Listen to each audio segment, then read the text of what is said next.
If you're a kid of the 80s, you're gonna love what's coming up next.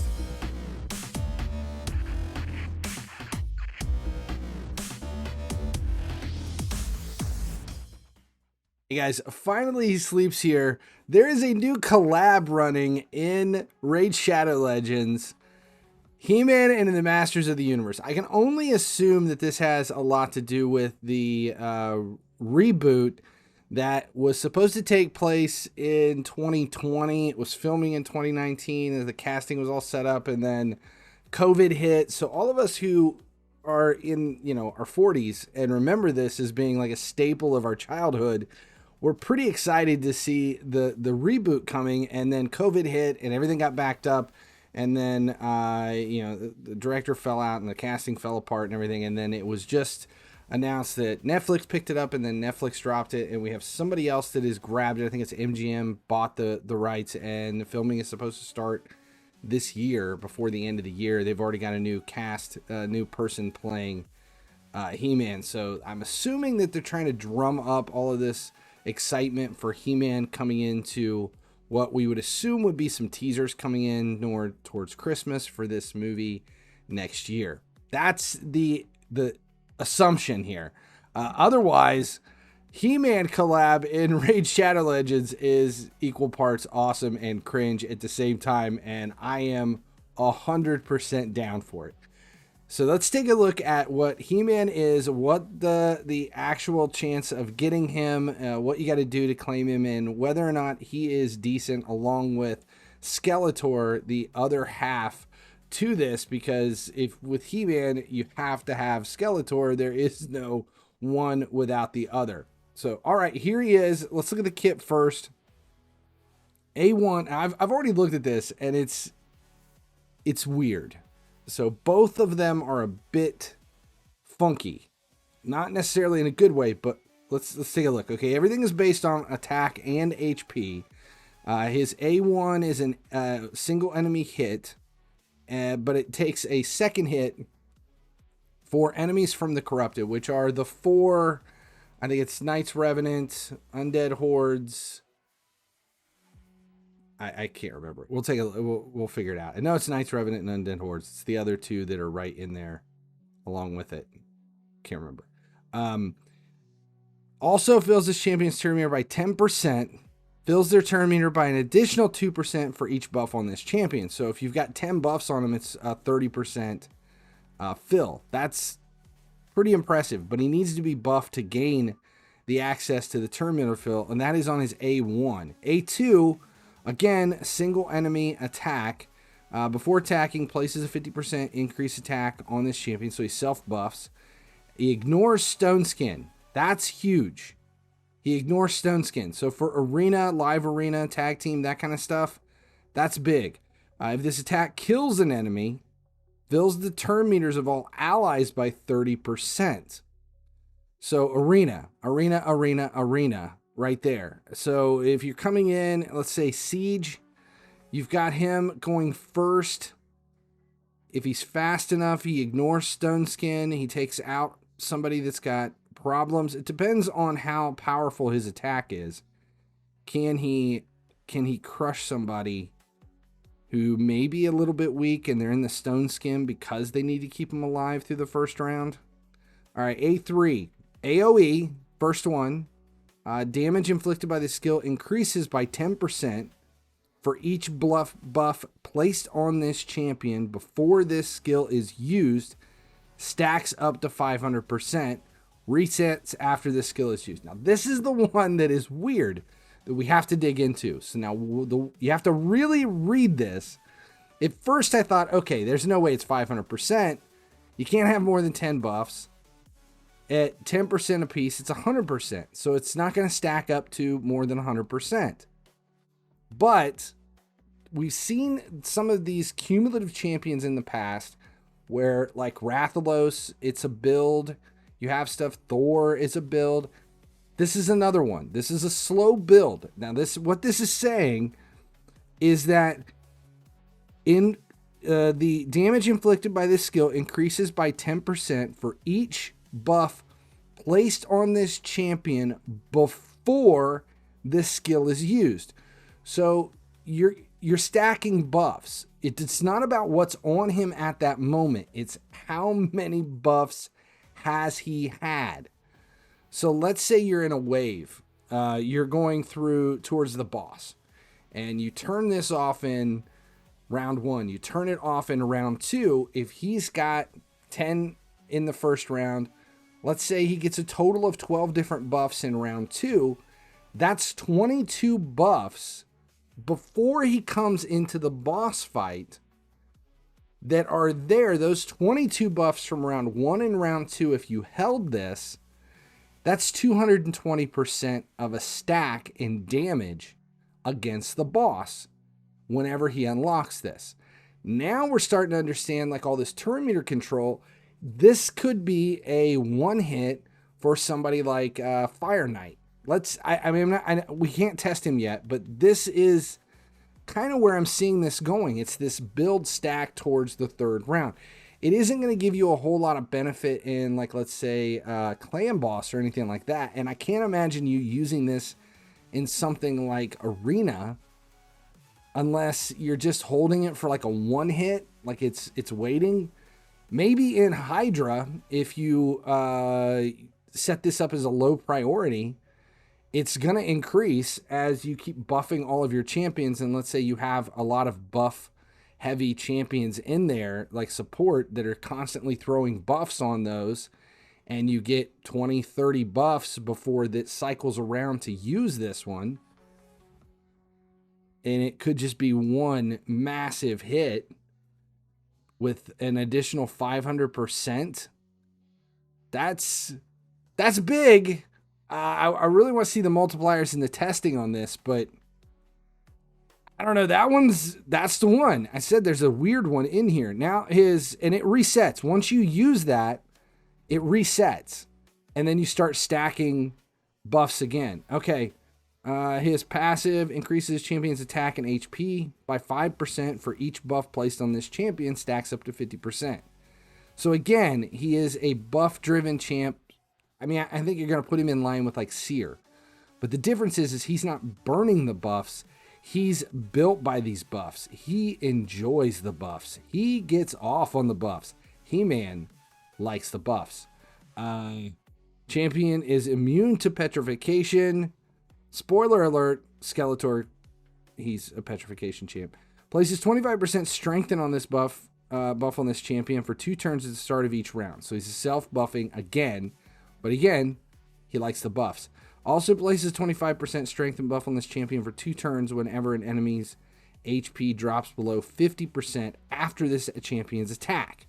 So if he kicks the shit out of somebody, knocks him down below 50%, he gets a strengthen, additional self-buffing. I mean, it's kind of where we're doing with this. It's He-Man. He likes the buffs. This is pretty impressive. He's not like end game, like, oh my god, I have to have him, but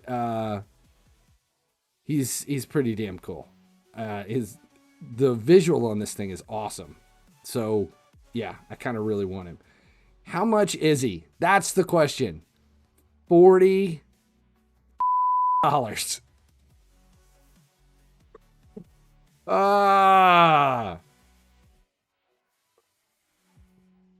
Actually, $40.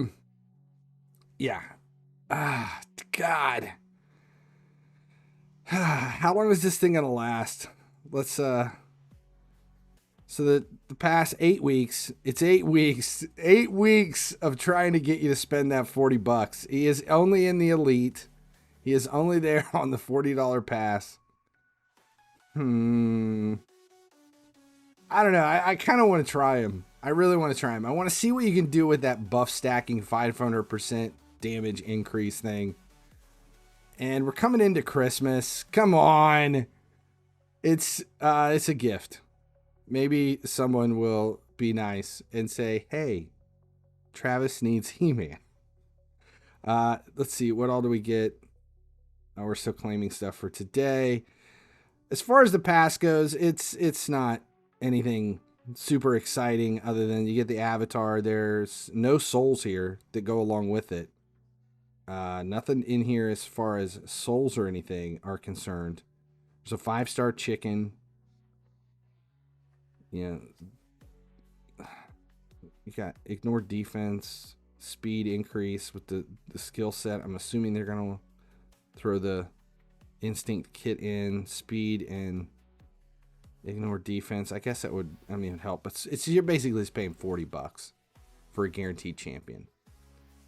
That's really, it depends on the champion. It's not that bad. If you think about some of the guaranteed champions that they've had in the game, a lot of times it requires 20 sacreds. And if you're not farming for the sacreds and holding them and stacking them, then it's probably not near as expensive as if you're buying sacreds to do a guaranteed champion, that kind of thing. So not that awful, but it's still $40. Okay, now on the other side of it, Skeletor is free. He is the new chase champion that is out. 7 days in, you're going to claim Skeletor. 14 days in, you're going to claim the 2-star perfect soul, which is perfect. And then once that is done, you kick into phase 2. So now 2 weeks to do phase 1. So in 2 weeks, you claim the Skeletor and his perfect soul. And then phase 2 kicks in. And this one is only for 3 weeks. Once phase 2 starts, it is a 3-week and done. It does not last the whole 8 weeks. You only get 3 weeks to complete phase 2. Now, phase 2 is free, and you're going to earn from playing, Clan Boss, Arena, Faction Wars, Dungeons, and Campaign, and you have a daily limit that you can gain. It's like you can have so many points per day once this unlocks, is what they've done in the past, assuming it'll be the same way. And then you have 21 days to claim 1,050 points. If you just get in and you play daily, you're a daily playing player, this usually is not a big deal in 3 weeks' time. But for that, you end up with a 5-star Skeletor soul, which is big. And he's free. So let's take a look at what Skeletor brings. Right off the... come on. He looks fantastic. God, he just looks so cool. I think he looks much better than He-Man does. A1, one enemy 2 times. It has 75% chance of increasing the duration of all random debuffs on the target by 1 turn. Okay. A2, one enemy hit again. 75% chance of placing a petrification debuff on the target for 1 turn. But remember, He-Man is immune. If the target is a boss, places a 50% decrease attack and a 30% decrease speed in 2 turns instead. So that's good. Decrease attack and decrease speed are fantastic against most bosses. Whenever a petrification debuff is removed or expires, it has a 50% chance to place 30% decreased speed. And then that goes 75%, and the cooldown goes to 3 turns if he's fully booked. So his A2 is pretty strong. Petrification helps. There's other champs that will do this. The decrease attack and decrease speed kind of benefit here as well over the petrification. So nothing like, too exciting, but it's good. A3, 50% increase accuracy buff on all allies for 2 turns. Okay. 75% chance to steal any block debuffs buffs and 1 other random buff from each enemy. And that is 100% fully booked. 100% chance. And it's from any. Steal any and 1 other random buff from each enemy. Ooh. Okay, so this is an arena thing.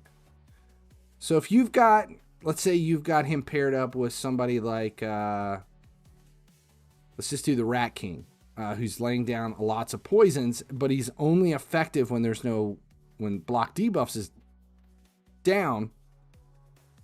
Skeletor hits, steals all their block debuffs, and like an increase attack or whatever other buffs they have on them.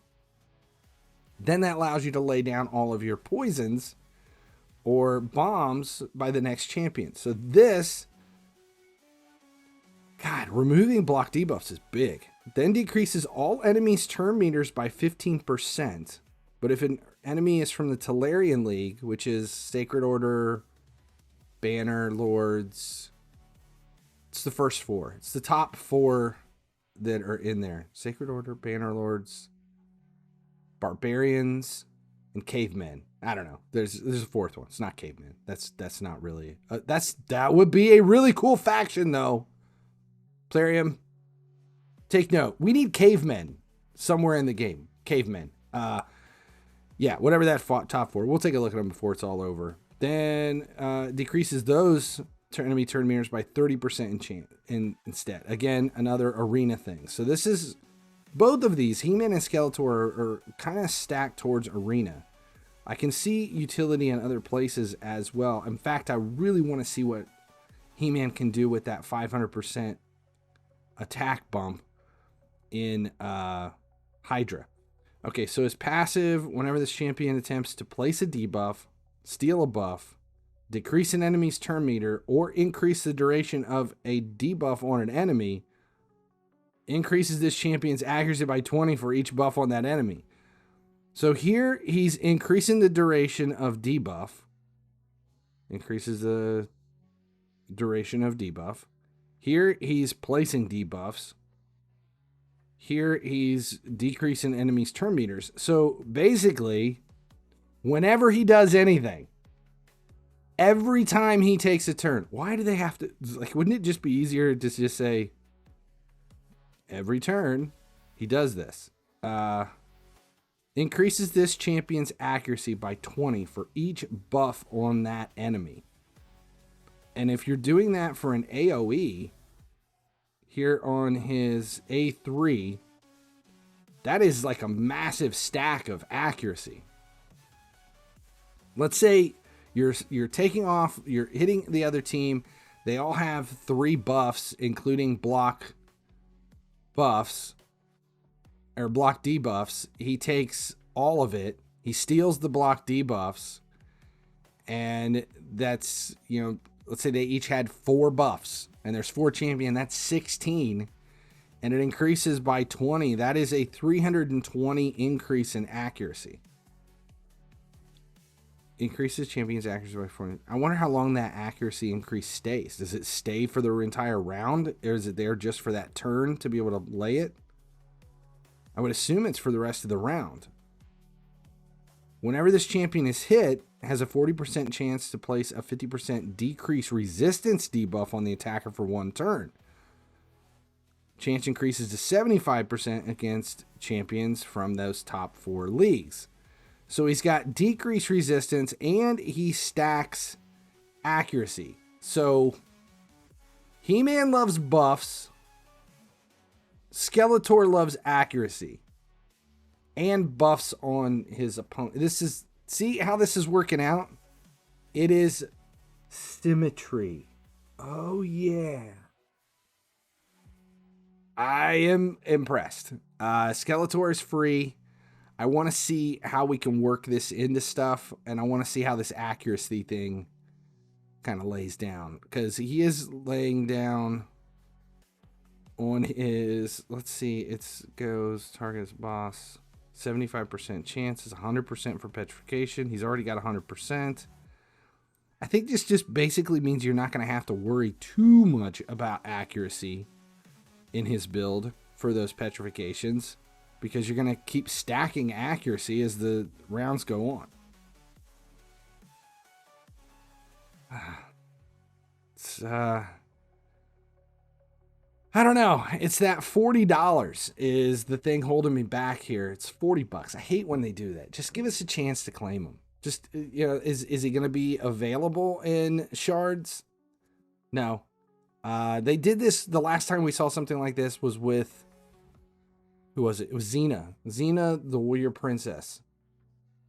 You know, this is kind of weird, because I think Xena is, hands down, it's universal that Xena is the Vanguard lesbian princess.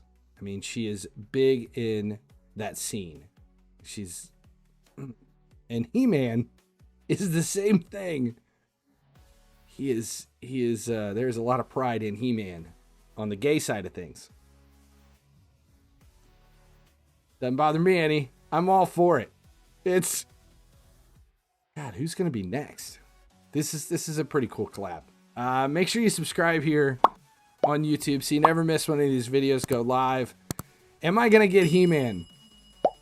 I'm probably going to get He-Man. I don't know. I'm probably going to get He-Man. It's He-Man. Come on. By the power of Grayskull? I mean... as long as you guys keep watching, I'll keep making videos. God damn it, I'm going to have to spend $40. Finally he sleeps, finally he dreams in a